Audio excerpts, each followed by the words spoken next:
কি চাইছে জানেন? স্বয়ং অখণ্ড পরতত্ত্ব ভগবান। ভগবান বলছেন, ভক্তের পায়ের ধুলি নেওয়ার আমার খুব লোভ, কিন্তু তোমরা তো দেবে না। আপনাদের কাছে স্বয়ং গোবিন্দ যদি চরণের ধুলি চাই, দেবেন কে? একথা কল্পনাও করতে পারেন যে গোবিন্দকে আপনি চরণ ধুলি দেবেন? কিন্তু ভগবান বলছেন, ওটাতে আমার বড় লোভ। উনি বলেছেন, আমি 5 জন ভক্তের পেছনে পেছনে চলি, তাদের ধুলি আমার গায়ে উড়ে আসবে বলে। ভগবান চাইছেন নিরপেক্ষং মুনি শান্তং নির্বৈরং সমদর্শনং নম অনুব্রজং মহত ভক্তং পুরোয়ন্তমাং রেণো নভি। জানো উদ্ধব, যারা নিরপেক্ষ, নিরপেক্ষ মানে উপেক্ষা, অপেক্ষা, যার অন্য কারো কাছে নাই তাকে বলে নিরপেক্ষ। আচ্ছা, এই পাটবাড়ির যিনি সভাপতি, আমি যদি তার বাড়িতে চাকরগিরি করি, দাসগিরি করি, আর পাড়ায় গিয়ে যদি বলি আমাকে একটু সোটা সাবান তেল দেবে, নিন্দাটা কার হবে? আমার। যিনি খুব ধনাঢ্য ব্যক্তি, প্রভাবশালী ব্যক্তি, আমি তার বাড়ির দাস, কিন্তু প্রতিদিন প্রায় প্রতিবেশীর কাছে গিয়ে বলি, দাও না একটু সাবান, একটু তেল দাও, বদনামটা আমার হবে না? আমি যার আশ্রিত হয়ে আছি, বলে সে কি এতই নিচু, এতই তার মন ছোট, তোমাকে একটু তেল সাবান দিতে পারে না? গোবিন্দ বললেন, আমার চরণ আশ্রয় করে যারা অন্যের অপেক্ষা করে, আমার খুব কষ্ট হয়, তারা আমাকে বদনাম দেয়। অন্যের অপেক্ষা করো না, নিরপেক্ষ মনি যারা সমস্ত কর্মের মধ্যে মনন ক্রিয়ার দ্বারা মনে মনে আমাকে নিত্য নিরন্তর স্মরণ করে, মননশীল, তারা মনে মনে সর্বদা আমাকে স্মরণ করে। আর শান্তম, সাধুর কয়েকটা লক্ষণ আছে, একটু মন দিয়ে শুনুন। সাধু সেই, তার প্রথম লক্ষ্য শান্তম। শান্তম কেমন জানেন? যার কাছে গেলে, যার দিকে চাইলে, যার মুখে হরিকথা শুনলে অনন্ত কামনা বাসনা বিতাপ জ্বালা শান্ত হয়ে যায়। সাধুর প্রথম লক্ষণ সে, যার কাছে গেলে হৃদয়টা শান্ত হয়ে যায়, আর বাসনা জ্বালা যন্ত্রণা অনুভব হয় না। আচ্ছা, 52-55 ডিগ্রি গরম, ওখানে এয়ার কন্ডিশন রূপে ঢুকলে গরমটা অনুভব হয় তো? তা যদি একটা যন্ত্র এত বড় গরমেও আপনাকে শীতল করতে পারে, যার হৃদয়ে রাধা মাধবের চরণ যুগল নিত্য স্মরণ হচ্ছে, তার পাশে গেলে মন শান্ত হবে না? যেখানে দেখবেন মন, মনোক্রিয়া, বিষয় বাসনা শান্ত না হচ্ছে, সাধুত্বের লক্ষণ তার মধ্যে নাই। শান্তম নির্বৈরম, যিনি কারো প্রতি বৈরী বা হিংসা ভাব বিনা কারণে দেখান না। আমরা বিনা কারণে মাঝে মাঝে অন্যকে প্রতিযোগী করে দিই, বিনা কারণে যিনি কারোর সাথে শত্রুতা বা বৈরী ভাব, যিনি সমদর্শন।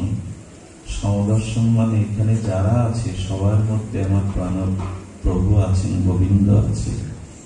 এখানে লতা পাতার মধ্যে ঠাকুর হরিদাসের ভজন আছে। এমনকি কেউ যদি দৃষ্টি শুদ্ধ মহাত্মা এখানে এসে থাকেন, বিশ্বাস করুন, মাধবী লতার প্রতিটি পাতায় তিনি হরে কৃষ্ণ নাম দেখতে পাবেন, যদি তিনি দৃষ্টি শুদ্ধ হন। রয়েছে ওখানে। এই জাতীয় ভক্তের পেছনে পেছনে গোবিন্দ চলে, যাতে ভক্তের চরণ ধুলি এসে গোবিন্দের গায়ে পড়ে। আচ্ছা, হরিদাসকে যেখানে হরিদাসের তনু প্রভু কোলেতে উঠাইয়া অঙ্গনে নাচেন প্রভু প্রেমাবিষ্ট হইয়া। আচ্ছা, গৌর সুন্দর যখন হরিদাসের নিথর চিন্ময় দেহটা কোলে নিলেন, নৃত্য করছেন, তখন হরিদাসের চরণ মহাপ্রভুর গায়ে লাগেনি? কারো দেহকে কোলে করে নৃত্য করলে তার চরণ লাগে কিনা গায়ে? লাগে কিনা বাবা? আচ্ছা, যখন মহাপ্রভুর গায়ে হরিদাসের শ্রীচরণ লাগছে, তখন চরণের তলে ধুলিও নিশ্চয় মহাপ্রভুর গায়ে লাগছে। হরিদাস যাকে জীবন থাকতে কখনো আলিঙ্গন করতে দেয়নি, যতবার মহাপ্রভু হরিদাসকে আলিঙ্গনে আবদ্ধ করতে গেছেন, হরিদাস ততবার পিছিয়ে বলেছে, আমি পামর, আমি হীন, আমি আত্মজ, আমাকে ছুঁয়ো না। মহাপ্রভু হরিদাস নির্জানে যখন হরিদাসের প্রেমতনু কোলে তুলে নিলেন, তখন হরিদাসকে বলছেন মহাপ্রভু, আজ বাধা দেবে না, আজ পিছিয়ে যাবে না হরিদাস। এই দেখো, আমি তোমার চরণকে, তোমার দেহকে বুকে ধরেছি। হরিদাস, তুমি চেয়েছিলে কিভাবে? নয়নে হেরিব তোমার ওরাঙ্গা চরণ, হৃদয়ে ধরিব তোমার ওরাঙ্গা চরণ, নয়নে হেরিব তোমার ও কমল বদন, জিহ্বায় উচ্চারিব শ্রীকৃষ্ণ চৈতন্য নাম, এই মতো ছাড়িব প্রাণ। হরিদাস, আজ তোমার ইচ্ছা পূরণ শুধু হচ্ছে না, ওগো আজ আমার ইচ্ছাও পূরণের দিন, কারণ আজ তুমি বাধা দিতে পারবে না।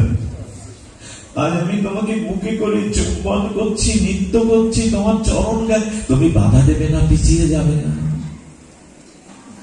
মহাপ্রভুরও ইচ্ছা ছিল হরিদাসকে কবে বুকে নেবে, তাকে কবে চুম্বন করবে। ভগবান, তোমার এই সাধু হয় বলো, হরিদাসের মতো ভক্তের চরণধুলি চরণ আমার অঙ্গে মাথাতেও বড় স্বাদ। এটা ভগবান গৌর হরিও চেয়েছেন। প্রেম পুরুষোত্তম, মরা দেহ স্পর্শ করলে আমরা স্নান করি, আর হরিদাসকে নিয়ে প্রভু প্রেমে উন্মত্ত নৃত্য কীর্তন করছেন। হরিদাসের চরণ লাগলো। প্রভুর এই কথাটি আমি প্রথমে মেনে নিতে পারতাম না। তোমায় স্পর্শে মই পবিত্র হইতে। হরিদাস, কেন পিছিয়ে যাও বলো তো? আমি তোমাকে স্পর্শ আলিঙ্গন করতে চাচ্ছি, আমি পবিত্র হওয়ার জন্য, তোমাকে পবিত্র করবার জন্য না। এই একমাত্র মহাপ্রভুর লীলা পরিকরের মধ্যে কথা এসেছে, আর আসেনি। তোমায় স্পর্শে মই পবিত্র হইতে। হরিদাস, আমি তোমাকে আলিঙ্গন করতে চাচ্ছি, আমি পবিত্র হব বলে।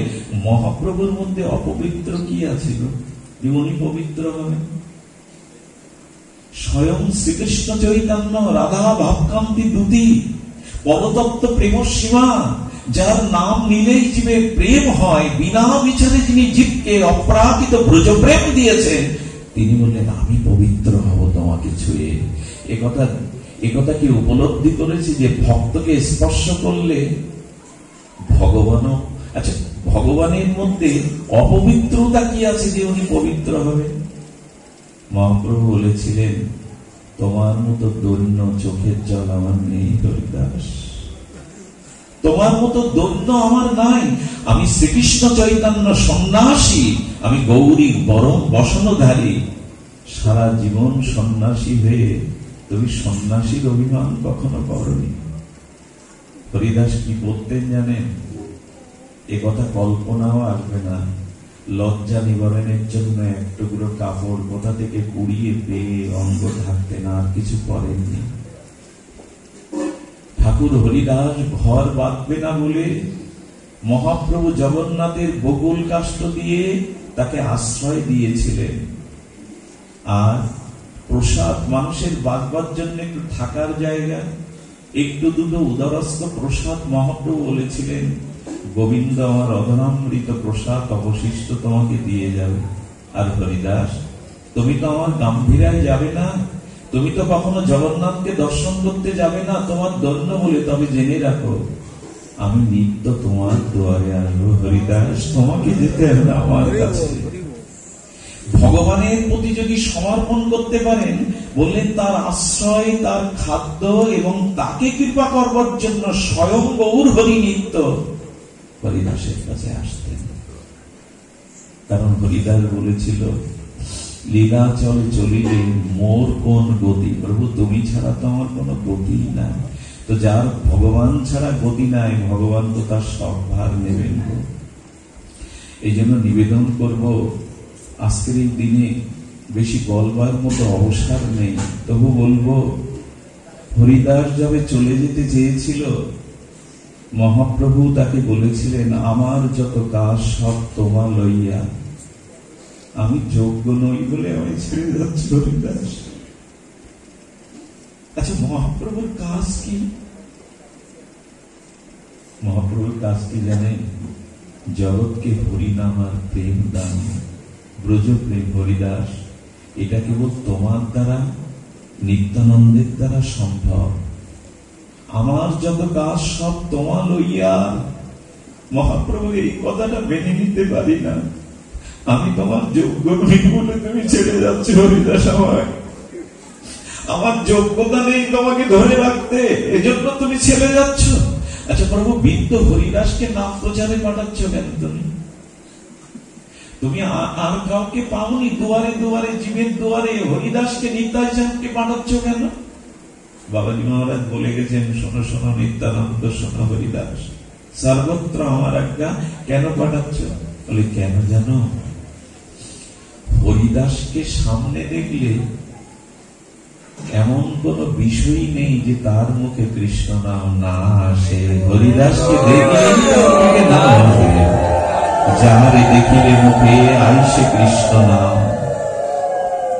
যাহারে দেখিলে মুখে আইসে কৃষ্ণ নাম। আমি হরিদাসকে এই জন্য পাঠিয়েছি। আচ্ছা হরিদাস বলছে, নিতাই চাঁদ বলছে, প্রভু তোমার প্রচারে গিয়ে যদি কেউ হরিনাম না গ্রহণ করে, আমাদের বিমুখ করে। দেখুন, যেমন ভক্ত হরিদাস তেমন তার প্রভু মহাপ্রভু। এই জন্য দুজনকে প্রণাম করছে, নামামি হরিদাসম তং চৈতন্য তং চ তৎপ্রভু। হরিদাস এবং প্রভুকে প্রণাম করছে কেন? হরিদাস বলছে, প্রভু যদি তোমার নাম কেউ উপেক্ষা করে, আমাদের ফিরিয়ে দেয়, বলছে না, আমাকে এসে বলবেন কি করবে তুমি? যারা হরিনাম নেবে না, আমি তাদের দুয়ারে গিয়ে হাত জোড় করবো। বলে তাও যদি নাম না নেয়? গৌর সুন্দর বললেন, আমি তার চরণ জড়িয়ে ধরে বলবো একবার। হয়েছে কোন কালে? হবে কি এরকম অবতার? মহাপ্রভু বলছে, যে নাম নেবে না, আমি প্রথমে তার দুহাত জড়িয়ে ধরে অনুরোধ করবো। যদি তাও তার হৃদয় বিগলিত না হয়, আমি তার চরণ ধরে অনুরোধ করবো, ধুলায় গড়া দিয়ে একবার কৃষ্ণ বলো। এই মন্ত্র আমাদের কানে আসেনি, ভগবান আমাদের কানে আসেনি, তাদের নাম ছাড়া থাকতে পারতাম না। মহাপ্রভু বলেছিলেন, ভবমহাদাবাগ্নি, আর জগৎ চলছে ভবমহাদাবাগ্নি। মহাপ্রভু বলছেন, জগৎটা জঙ্গলের আগুনের মতো জ্বলছে, একমাত্র শান্তি হরিকথা, হরিনামে। তবে সেটা নিষ্কপটে করতে হবে। সময় নাই, বলবার মতো মন ভাবনাও কাজ করছে না। এই স্থানটা গত বছর ফিরে যান তো, এই সময়টা গত বছরে ফিরে যান না। একটা ডুবরে মর্ম বেদনা কাজ করছে, জানেন, ভাষা পাচ্ছি না। গত বছর এই মুহূর্তটার কথা মনে পড়ছে। কত মানুষ বাড়িতে বসে আজকে স্মরণ করছে, জানেন, এই ধুলোটা নামার কত সাধু সন্ত ঘরে লোক দিয়ে এখনো নাম করতে করতে চিন্তা করছে, আমার তো যাওয়ার কথা ছিল, ওখানে তো ধুলিটা মাখবার কথা ছিল। কত যন্ত্রণা নিয়ে তারা ঘরে বসেই কাঁপছে।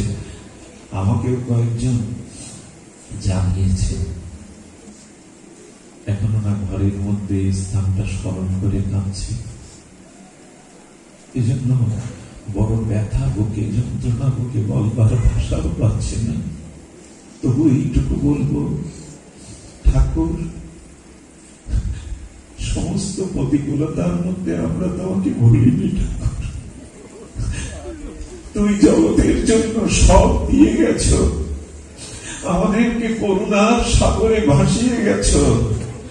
দেখো যে আমরা ভুলিনি, জানেন এই পৃথিবীতে সব থেকে হতভাগা কে জানেন? যার চলে যাওয়ার পরে দুপুরটা অশ্রু ফেলবার মতো জগতে কেউ নেই, সেই হতভাগা। ঠাকুর, আমরা তোমার হতভাগ্য সন্তান হলেও দেখো ঠাকুর, তোমার নির্জনে তোমার নির্জনে কেউ স্মরণ করছে। যতদিন ধরিত্রী ব্রহ্মাণ্ড থাকবে ততদিন তোমার ভক্ত এই নির্জনের দিনে নির্জনের দিকে চোখের জলে তোমাকে পুষ্পাঞ্জলি দেবে। হরিদাসের দেহটা যখন নিয়ে যাচ্ছেন না মহাপ্রভু, একটা ঘটনা ঘটেছিল, এখন এটা স্মরণের সময়। যখন বকুল সিদ্ধ বকুলতলা থেকে হরিদাসের দেহটা প্রভু নিবেন, ভক্তরা নিবেন, তখন হঠাৎ সিদ্ধ বকুল থেকে কয়েক ফোঁটা জল আর কয়েকটা সুগন্ধি বকুল ফুল ঝরে পড়ল হরিদাসের বুকে। মহাপ্রভু তাকিয়ে দেখছেন সিদ্ধ বকুল কাঁদছে আর বলছে, ঠাকুর আর নাম শোনাবে না, তুমি নাম করবে বলেই মহাপ্রভু আমাকে সৃষ্টি করেছিলেন, আর নাম শোনাবে না আমায়।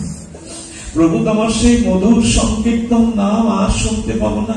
আচ্ছা, বিদায় বেলা তোমাকে কি উপহার দেব, কি দিয়ে তোমায় বিদায় জানাবো?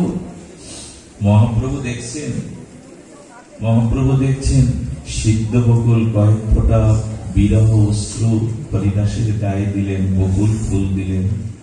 সমুদ্র তীরে যখন ঠাকুর হরিদাসকে মহাপ্রভুর শুনুন, খুব ধ্যান দিয়ে কথাটি শুনুন, এই তরঙ্গ যেন আপনার হৃদয়ে এখন ওঠে। মহাপ্রভু দেখলেন পুরীর সমুদ্র উত্তাল তরঙ্গায়িত আরো দ্বিগুণ হয়ে হু হু করে কেঁদে কেঁদে হরিদাসের চরণ ছোঁয়ার জন্য কাঁদছে। সমুদ্র কাঁদছে, মহাপ্রভু বলছেন ওই দেখো, হু হু শব্দে যেন সমুদ্র কাঁদছে হরিদাসের বিরহে। ঠাকুর আর কে নাম শোনাবে আমায়? কাঁদছে, সমুদ্র কাঁদল, সিদ্ধ বকুল কাঁদল, আমার গৌর হরি কাঁদল, শুধু আমার নয়, আমি তোমার বিরহে জল এলো না। বাবাজি বলছিলেন অনেক জন্মের অপরাধ জমাট বাঁধা থাকলে হরিদাস নির্ঝানে চোখে জল না আসে, তার যেন অনেক জন্মের জমাট বাঁধা অপরাধ আছে। মানে মাঝে ঘরে নখ দিয়ে আড়ালে কাঁদতে চেষ্টা করবেন, হরিদাস বলে গৌর বলে, অনেক জন্মের বোঝা নেমে যাবে। জানে আমাদের ভজনটা কান্না, অন্য কিছু নয়। মহাপ্রভু, বিষ্ণুপ্রিয়া দেবী, সচিমা এরা ভজন করেছেন চোখের জলে, তবে শ্রোতাদের মনোরঞ্জনের জন্য না, আসর পাতানোর জন্য না। আমাদের ভজন অন্য কিছু না। গৌরাঙ্গ বলিতে হবে পুলক শরীর, হরি হরি বলিতে নয়নে বলিতে কবে হবে? যখন বালক দিতে যায় মহাপ্রভু, সেটা তো দিনের বেলা বালুগুলো তপ্ত হয়ে গেছে। হরিদাসের বালু সমাধিতে মহাপ্রভু বালু দিতে গিয়ে কেঁদে কেঁদে বালুগুলো ভিজিয়ে দিচ্ছে। তোমার রঙে কি করে তপ্ত বালু দেব হরিদাস? মহাপ্রভুর চোখের জলে বালুগুলো ভিজিয়ে প্রথম বালুটা দিলেন মহাপ্রভু। গৌর সুন্দর যার জন্য কাঁদছে না, বলছে হরিদাস চলে গেল প্রাণে বাঁচা ঘাট। হরিদাস তুমি যাও, আমি আর বেশি দিন থাকতে পারবো না, আমি তোমার পিছু পিছু আসবো, তুমি চলে গেলে আমি কাকে নিয়ে থাকবো? এই হলো মহাপ্রভু। ভক্ত ছাড়া তিনি মাছ বিল যেমন জল ছাড়া থাকতে পারে না। শেষের সময়টা একটু স্মরণ করে বিশ্রাম করে, বলবার মতো অনুভূতি নাই, ভাষাও নাই। এখানে যদি কখনো আসেন, নীরব হয়ে যাবেন, বাইরের দিকে কোনো দৃষ্টি দিবেন না। এই স্থানগুলো অন্য স্থানের মতো নয়। এখানে অনুভূতিটা একটু একটু অন্তরে অনুভূতিটা নেওয়ার চেষ্টা করবেন। হরিদাস বলছেন, কি বলছেন?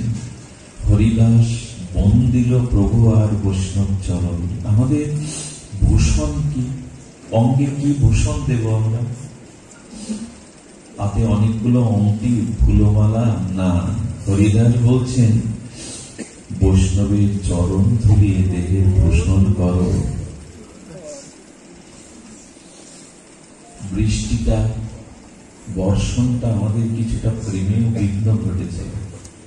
কারণ এখানে যদি চেয়ারে না বসে আপনারা মাটিতে বসতেন না, সে উপায় নাই। কমিটি ভিজা মাটি, এভাবে তো ভক্ত আপ্যায়ন করতে নেই। তবে আমার মনে হয় এইখানে যাদের চরণ ধুলো পড়েছে, ঠাকুর হরিদাসের মাটিটা স্পর্শ করলে আপনাদের আরো অনুভূতি হতে পারে। কারণ আমাদের অঙ্গে প্রেম পাওয়ার একটাই উপায়, ভক্তের চরণ ধুলে বসে। এটা খুব প্রয়োজন। এই দেহকে ধুলো মাখাতে হবে কেন জানেন? ভক্তির একমাত্র উপাদান। এই জন্য বলছেন কি, হরিদাস বন্দিল প্রভু আর বৈষ্ণব চরণ। মহাপ্রভুকে বন্দনা করলেন আর ধুলো মাখলেন বৈষ্ণবে। ঠাকুর হরিদাসের অন্তিম সময়ে, মহাপ্রস্থানের সময় এই কথা। প্রভু কহে হরিদাস করো সমাচার, হরিদাস কহে প্রভু যে কৃপা তোমার। বলো না হরিদাস কিছু, বলো যে কৃপা তোমার। হরিদাস বলছেন না। অঙ্গনে আরম্ভিল প্রভু মহাসংকীর্তন। হরিদাস মনে মনে বললেন, হে গৌর সুন্দর, হে নটনরাজ, শিবার সঙ্গনে তুমি যেভাবে সংকীর্তন করতে, এই বিদায় বেলা আমার যাওয়ার বেলা একবার সেরূপে নর্তন কীর্তন করে দেখাও না প্রভু। বড় সাত যাচ্ছে তোমার শিবা সঙ্গনে যে কীর্তন আরম্ভ। অঙ্গনে আরম্ভিল প্রভু মহাসংকীর্তন। সংকীর্তন নয়, প্রেমের সহিত মহাসংকীর্তন। বক্রেশ্বর পণ্ডিত তাহা করেন নর্তন। সরব গোসাই আদি যত প্রভুর গণ, হরিদাসে বেড়ি করে নাম সংকীর্তন। রামানন্দ সার্বভৌম সবার অগ্রেতে, হরিদাসের গুণ প্রভু লাগিল গাহিতে। আচ্ছা, এইসব ভক্তের মধ্যে প্রভুকে ঘিরে নৃত্য করছেন। প্রভু কীর্তন স্থিমিত দিয়ে হরিদাসের গুণ করিতে হইলা পঞ্চমুখ। স্বয়ং চৈতন্য মহাপ্রভু যার গুণ বর্ণনা করতে কটা মুখ হয়েছে প্রভু?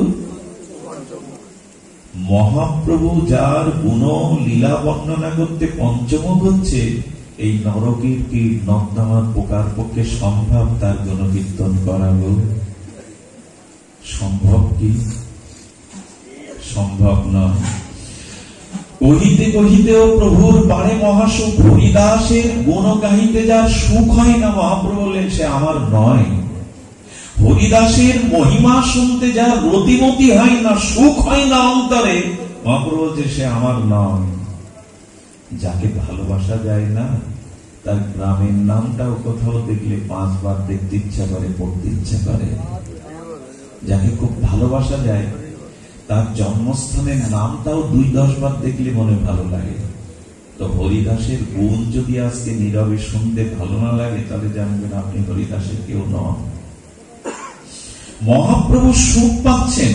হরিদাস কোন এক ভক্ত দেখলেন এটাই শুভ সময়, মহাপ্রভুকে নিয়ে আর হরিদাসকে কোলে বসিয়ে দিলেন। হরিদাসের নিজগ্রেতে প্রভুরে বসাইলা, নিজ নেত্র 2 ভিঙ্গ মুখপদ্ম দিলা।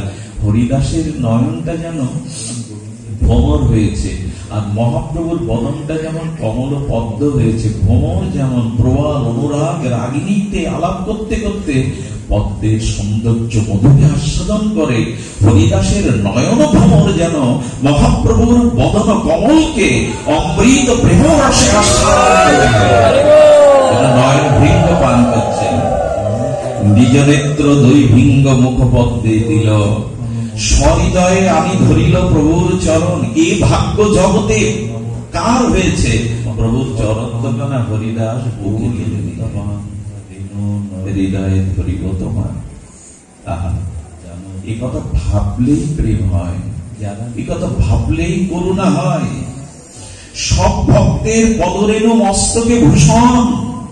ভক্তের চরণ ধুলিগুলো, গৌর সুন্দরের চরণ নিয়েছে বুকে, আর ভক্তের চরণ ধুলি নিয়েছে মাথায়।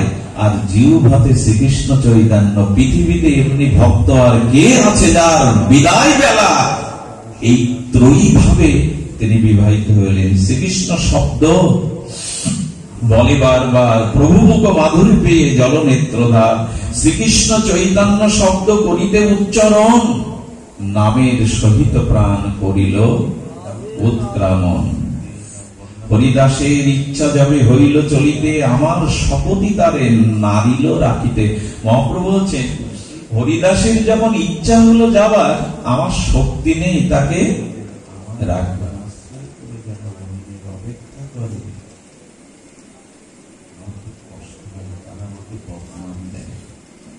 না, ওনার উপর মনে করবেন না, উনি থামাতে বলেননি, একটা প্রসঙ্গই বললেন, আমি ওনাকে ভুল বুঝবেন না, আমিও বিশ্রাম করছি। কি বলছেন?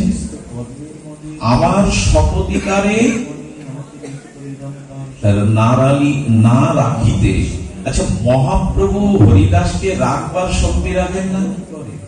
আমি যদি আপনাদের কাছে প্রশ্ন করি, মহাপ্রভু হরিদাসকে জগতে রাখবার শক্তি রাখেন না, কিন্তু নিজ মুখে কি বলছেন? আমার শপথিকারে নারিল রাখিতে। এইখানেই তো প্রশ্ন।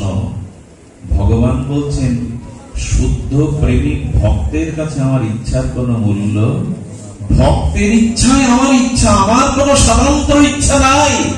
হরিদাস যাবে বলে সিদ্ধান্ত নিল, আমি ভগবান, আমার ইচ্ছা, আমার শক্তি নাই তাকে রাখবার। এখানে কার ইচ্ছাটাকে প্রাধান্য দিলেন মহাপ্রভু? আমি একটা কথা বলি, আমাদের শ্রীধাম বৃন্দাবনের কাম্যবনের সিদ্ধ বাবা বলেছিলেন, ভক্ত, ভগবান আর ভজন কে সব থেকে দিল? আমি প্রশ্ন করছি আপনাদের কাছে, জিজ্ঞাসা করছি, ভক্ত, ভক্তি, ভজন বা ভগবান, এর মধ্যে সব থেকে দিল কে? উনি কি বলছেন জানেন? সিদ্ধমত বলে ভগবান নড়ে যায়, তার প্রতিজ্ঞাও রাখতে পারে না। ভগবান নড়ে যায়, আর মাঝে মাঝে আমাদের ভজনও নড়ে যায়, ভজন থাকে না, ভক্ত দাঁড়িয়ে থাকে। পৃথিবী প্রলয় হবে, ভক্ত দাঁড়িয়ে থাকে, ভক্তই দিল। ভজন টলে যায়, ভগবানের প্রতিজ্ঞাও টলে যায়। ভক্ত যতদিন ভগবানকে না পান, এই জন্য ভগবান বলছেন, হরিদাসের যবে ইচ্ছা হলো, আমার শক্তি নাই তাকে। কার ইচ্ছার মূল্য বেশি, ভক্ত না ভগবানের? ভক্তের। ইচ্ছা মাত্র কইল নিজ প্রাণ নিষ্ক্রমণ, এটি সম্ভব? আমি চাইলাম আমার প্রাণ চলে যাবে। নাম প্রেম কোথায় নিয়ে যায়? পূর্বে যেইছে শুনিয়াছি ভীষ্মের মরণ, হরিদাস আছিল পৃথিবী শিরোমণি। এই একটা পয়ারই হরিদাসকে সবার মুকুট করে দিয়ে গেছে। হরিদাস আছিল পৃথিবী শিরোমণি, তাহা বিনা রত্ন শূন্য হইল মেদিনী। এই পয়ার যদি গৌর শ্রী গৌরাঙ্গের মুখ থেকে হয়, তবে বলবো সেই হরিদাসের অপ্রীকৃত যথা। আজকে মহাপ্রভুর জন্মস্থান নিয়ে বিতর্ক আছে, মায়াপুরে কি নবদ্বীপে, এটা আমার হরিদাসের। সে এইখানে বিতর্ক আছে কি, যে এই মাটিটাই ঠাকুরের ভজনস্থলীর নাম, এই মাধবীলতা সেই মাধবীলতা না। পৃথিবীর ভূমি থেকে অনেক ভগবানের লীলাস্থলীর ইতিহাস বিকৃতি হয়েছে, কিন্তু এই বঙ্গদেশে নামাচার্য হরিদাস ঠাকুরের মাটি এখনো মাটির জায়গায় আছে।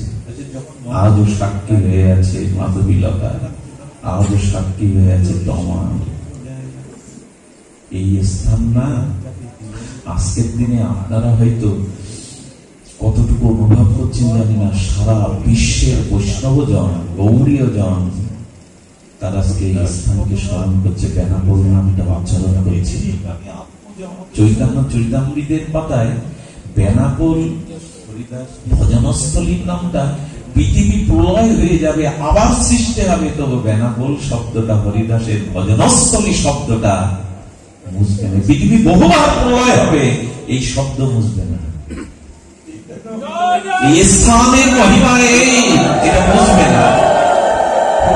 জয় জয় হরিদাস বলি কর জয়ধ্বনি, জয় জয় হরিদাস বলি কর জয়ধ্বনি। এত বলি মহাপ্রভু না আছে না বলি।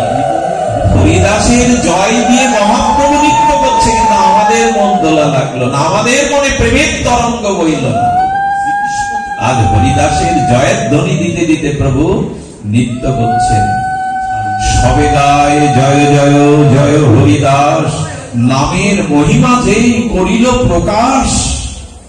বাবাজি বারবার বলছিলেন নাম করছি কিন্তু ভিতরে রোগ যাচ্ছে না। আমি কথাগুলো শুনছিলাম, এই রোগটা কি? উনি বলছিলেন অপরাধ রূপ, অরুচি রূপ যাচ্ছে না। এখানে দেখুন নামের মহিমা যেই করিল প্রকাশ। হরিদাসের নামের মহিমা কেমন ঠাকুরের মনে আছে তো? সাপ, সাপ বিষাক্ত বিষধর সাপ।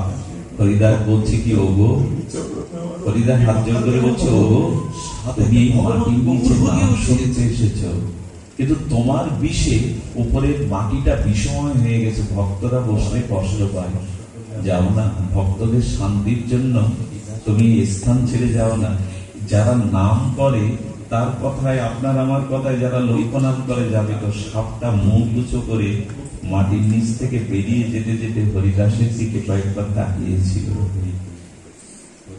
চিন্তা করা যায়, যারা কথায় বিষাক্ত সাপ ভক্তকে আনন্দ দেওয়ার জন্য চলে যাচ্ছে, যেতে যেতে কি বলে গেল, সাপের অনুভূতি কি বলল, মহাজন কি বলেছে জানেন? ঠাকুর মনুষ্য জন্ম পাইনি, কোন কর্ম দুষ্কর্মে সর্বজনীতে এসেছি, হরিবলানন্দ জন্ম পাইনি, আমি পবিত্র আমি শ্রবণেও জন্ম পাইনি, বিষধর। ঠাকুর আশীর্বাদ করো না, আগামী জন্ম যেন মানুষকে হরিনাম শুনতে পারে। আচ্ছা এই জন্মটা যদি ভজনে না লাগিয়ে আগামী জন্ম শুকর কুকুর সর্প হয়ে জন্মাই আসে তো যার কথায় সাপ ও মুখ নিচু করে চলে যায়, তার হরিনাম কেমন? তবে মহাপ্রভু সব ভক্ত বিদায় দিল, হর্ষ বিষদে প্রভু বিশ্রাম করিল। এই তো করিল হরিদাসের বিজয়, যাহার শ্রবণে কৃষ্ণ প্রেম ভক্তি হয়। কেন আসবেন নির্জানে এখানে পাট বাড়িতে বেলা হলে? কারণ হরিদাসের মহিমা শ্রবণ করলে মহাপ্রভু তিনি দৃঢ়ভাবে বলেছেন তার কৃষ্ণ ভক্তি হবেই হবে, তার রায় ভক্তি হবেই হবে, তার গৌর ভক্তি হবেই হবে। এই তো কহিল হরিদাসের বিজয়, যাহার শ্রবণে কৃষ্ণে প্রেম ভক্তি। আচ্ছা, মহাপ্রভুর মুখের কথায় সন্দেহ আনবেন কি আপনারা?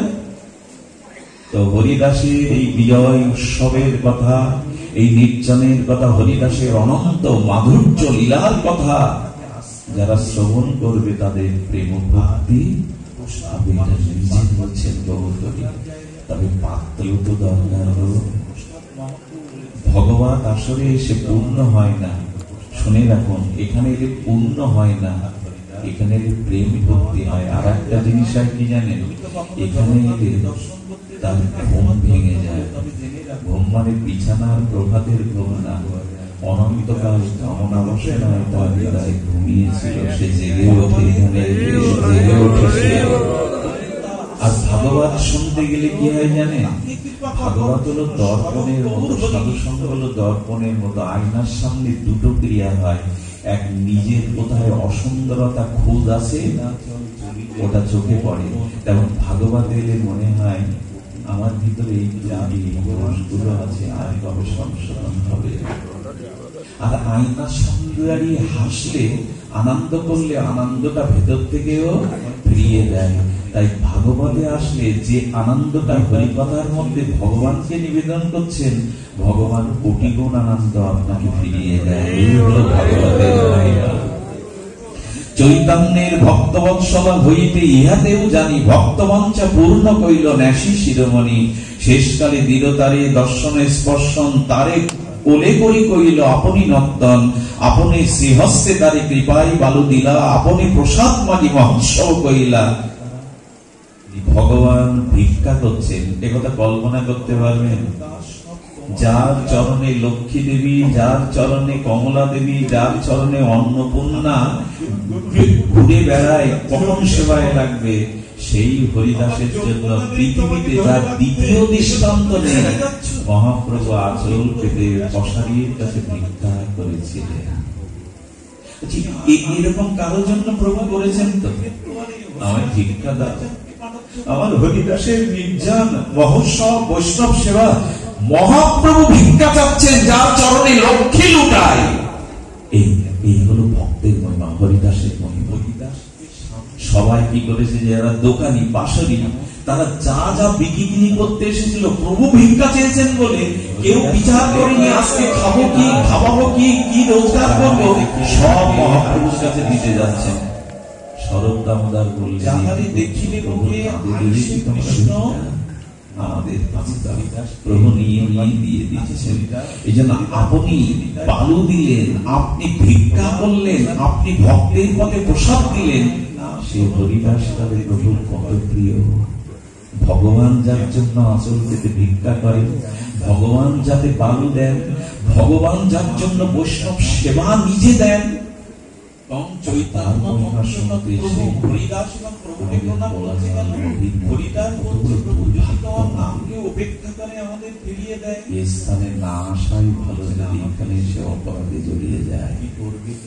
সাধারণ স্থান নয়। ব্রহ্মা ওই মাটিতে গড়াগড়ি দেওয়ার চেষ্টা করেছেন বলে তো ব্রহ্মা হরিদাস হয়ে গেলেন। ব্রহ্মা এই সুযোগ পাননি দামরে, এই জন্য হরিদাস এই সুযোগ নিলেন। এই ভাগ্য লাগিয়ে আগে করিল প্রাণ, মহাভাগবত হরিষণ পরম বিদ্বান হরিদাস জেনেছিলেন প্রভুর আগে গেলেই না আমি এই কৃপাগুলো পাবো গো। উনি জানতেন আগে গেলেই আমি কৃপা পাবো, তাই তো আগে গেলেন। এই সৌভাগ্য লাগিয়ে আগে করিল প্রয়াণ, চৈতন্য চরিতে অমৃতের সিন্ধু, কর্ণ রস দীপ্ত করে যার এক বিন্দু, ভব সিন্ধু তরিবারে যার আছে চিত্ত, শ্রদ্ধা করি শুনো তবে চৈতন্য চরিত। আসুন, এই মায়ার সংসার কোটি অল্পকালেও পার হতে পারিনি, জন্ম মৃত্যু আবর্তন চক্রে থেকে যদি এই ভবসিন্ধু পার হতে হয়, তবে চৈতন্য চরিত আর হরিদাসের মতো ভক্তের চরিত শুনে জীবনকে ধন্য করি। আপনারা আশীর্বাদ করুন, আপনারা প্রার্থনা করুন, সকলের চিত্তে যেন শান্তি ফিরে আসে। একটা ভিক্ষা চাইব, খুব বেদনা নিয়ে, খুব মর্মস্পর্শী যন্ত্রণা নিয়ে চাইছি, একটা ভিক্ষা চাইব। আমরা সবাই মিলে ঠাকুর হরিদাস কাছে, লক্ষ্য হীরার কাছে, মাধবীলতার কাছে, প্রভু আমাদের অন্যান্য বছরের পর আগামী বছর আমাদের এখানে আরেকটি বছর যেন তোমার স্থানে আবার আসতে পারি, আবার মিলিত হতে পারি। গত বছরের অনেক মুখ এখানে আসেনি, অনেককেই জগৎ থেকে চলে গেছে। প্রভু আবার আমাদের এই স্থানের ধুলি মাখবার সুযোগ দিও, আবার তোমার লীলা মহিমা শ্রবণের পূর্বে যারা আমাদের প্রাত বৈষ্ণব চূড়ামণি সুবল বাবু আমাদের প্রথম পূজারী মামা বারবার তার কথা বলে, পূর্বে যারা এই স্থানকে তিল তিল করে গড়ে গেছেন, এখন যারা সেবক বৃন্দ তিল তিল করে ঠাকুরের নাম মহিমা প্রচার করছেন, তাদের কাছে নিবেদন করবে জীবনের অনেকটা ভালোবাসা নিয়ে হরিদাসকে দিয়ে যেমন অনেক কিছু পাবেন, পাবেন পরকালে রঘুর চরণ, পাবেন পরকালে ভগবানের চরণ। সবাই মিলে প্রার্থনা করুন, করে দিয়ে তোমার নির্জনে